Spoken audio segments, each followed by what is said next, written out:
Yes, excellent. Great, welcome to Manchester.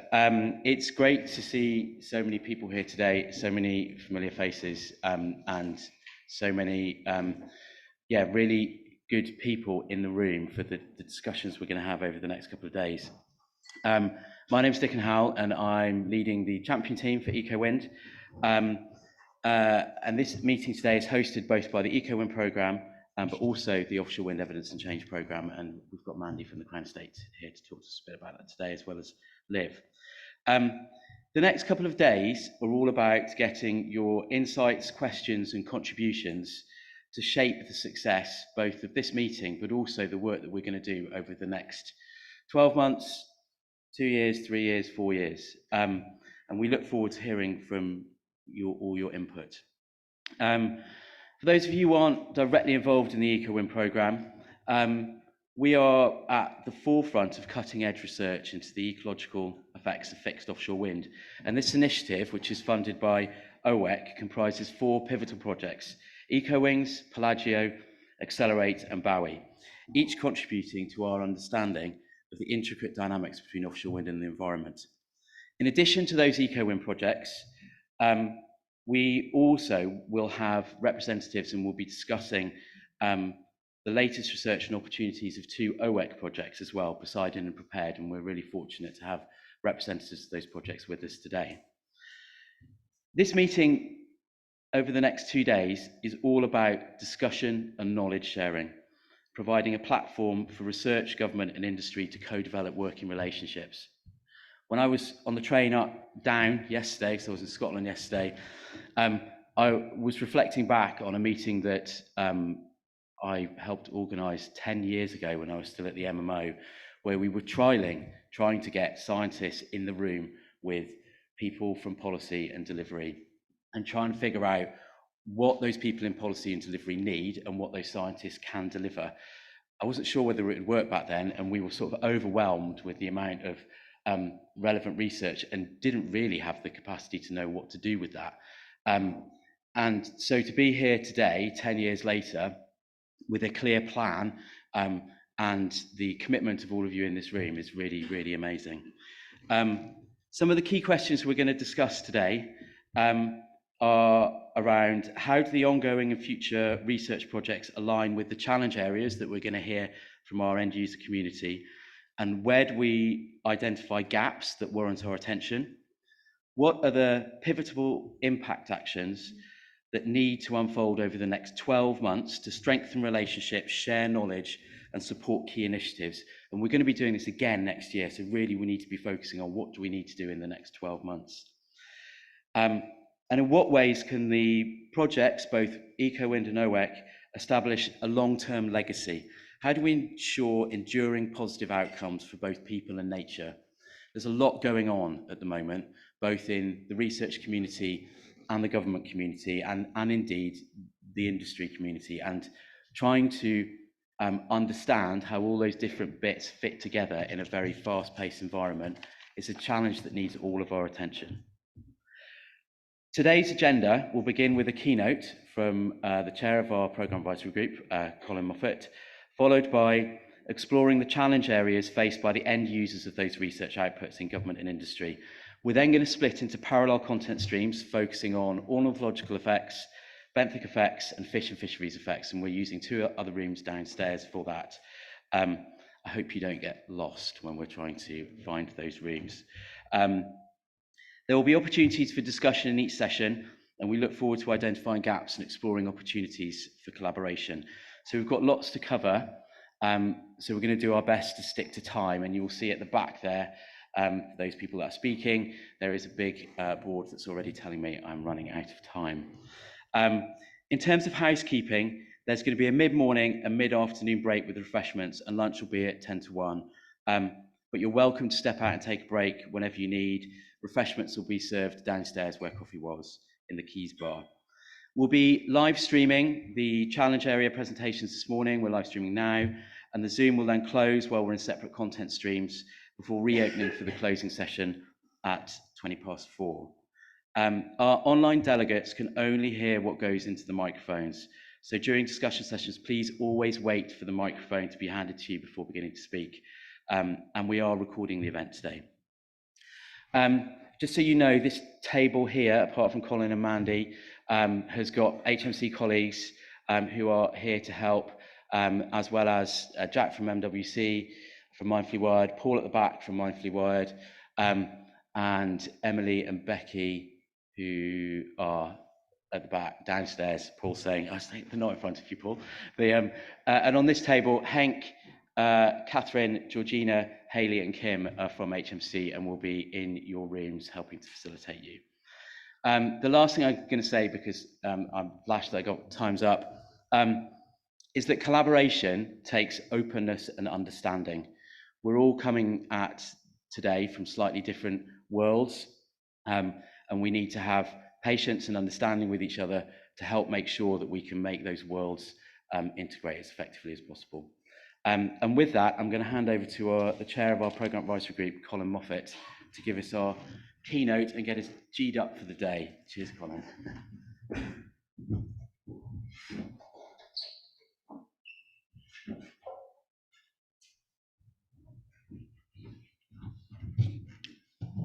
Good morning, everybody. Welcome to Manchester. I was really chuffed to hear Dickon quote some of Scotland's vision for people and nature. So thank you very much for doing that. Hello to those online. Sorry you can't be with us today. You can give me a wave, but I can't see you, so I don't know if you do. What I'd like to do today is just spend the next 10 minutes. I've actually got 9 minutes and 34 seconds left before this thing flashes at me. It's a bit like a James Bond countdown. I would like to just go through a few things. And what I've called this is actively progressing the message, but actually I've changed my mind as to what I'm going to call this. I'm going to call this broken record. Temperatures hit new highs, yet world fails to cut emissions again. And that was published on Monday by the United Nations Environment Programme in their GAP report. So what were they saying? Well, this is basically what they're saying. That actually all emissions of all greenhouse gases are continuing to go up. That's carbon dioxide, that's methane, that's nitrous oxide, and even the fluorinated ones, which have historically been going down, are going up. And actually, the bounce back from the 2019 pandemic is such that we're at a record high of global emissions, which are 44% higher than they were in 1990. So we've got a bit of a challenge on our hands. But the good news is that the UK is showing a very different picture. The UK is actually showing a 48% lower emissions than 1990. And the bulk of that is because of the change in how we generate our energy. So that's a good news story. But why is this relevant to you here today? It's relevant to you because what this means is that as we put all this renewable wind into the marine environment, climate change is going to continue at the same or faster rate than it has been to date. And you've got to take account of that. It's not wind energy or climate change, it's wind energy and climate change. And climate change that is going faster than it has been for a long time. Just look at the global mean sea level rise. In the decade 93 to 2002, 2.1 millimeters per year. Go to the next decade, 2.9 millimeters per year, up to 2022, 4.5 millimeters per year. And that's the global average. And the problem with global averages is they exclude the highs and the lows. And we shouldn't be above 1.5, they all say. Well, actually, we're already at 1.8 over land. The reason we're not above 1.5 globally is because what we are over the ocean. And that's balancing it up. But also, I'm not going to teach Granny to suck eggs here. You will all be familiar with all these consequences. The ones in the middle, to do with the ocean. The ones round about, much wider. And there's an urgency here. And that urgency is because of the humanitarian crises that are now happening globally because of climate change. And this is an example. This is an example in terms of droughts in Syria and Iraq. And the key thing here now is that we are able to tie in these humanitarian crises with climate change. And if you look at the panel on your right, what used to be, before climate change, a 1 in 250-year event, today, with 1.2 degrees C global rise, is now a 1 in 10-year event. And when we make it to 2 degrees, and notice I say when, because at the moment I'm not convinced we're not going to stop that, it becomes a 1 in 5-year event. And when you look at how much of this is due to climate change, you can see in the bottom panel that today, with 1.2 degrees C, the extreme is where we're at. So this hopefully illustrates for you all the criticality of what you're doing in terms of trying to find alternative sources of energy, and in our case, putting marine into the ocean. Now, one of the things that we were speaking about yesterday was some aspects of biodiversity and net gain and how we take all that into account.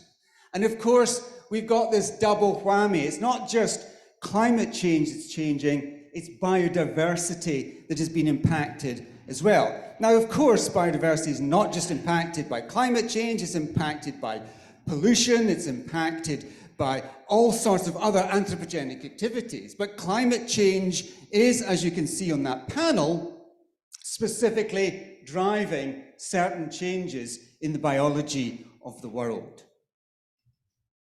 And then, if you look at what we're seeing here, basically, if we don't act, if we don't progress quickly and with some level of urgency, then there's going to be increased vulnerability to humans, including poverty, food insecurity, involuntary displacement, and political instability and conflict.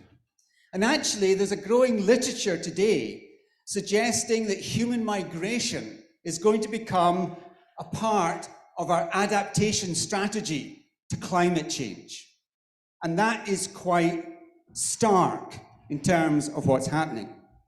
Now, you're all looking suddenly a bit downhearted, perhaps because of the message that I've given so far, but I think we have the benefits of, we have ECOWind and we have OWEC. And what we're looking at is the contribution that you're going to be making. Because my kids say to me, look, Dad, really, what's the difference if you put a few wind turbines in the North Sea really going to make to climate change? And I think we've got to be very clear about what difference it will make, but also the science you're doing is not just applicable here, it's applicable globally. It's about providing the advice, yes, for our governments, but also for a much wider community to help get this problem sorted. So this is what ECOWIND's going to do, and hopefully all the ECOWind people knew this off by heart. And the OWEC people, hopefully you know this off by heart as well, so I'm not going to repeat it. But basically, we have you all, your expertise, whatever it may be, whether it's science, whether it's the people who are out there actually putting it in the water, or whether it's the people who are regulating it.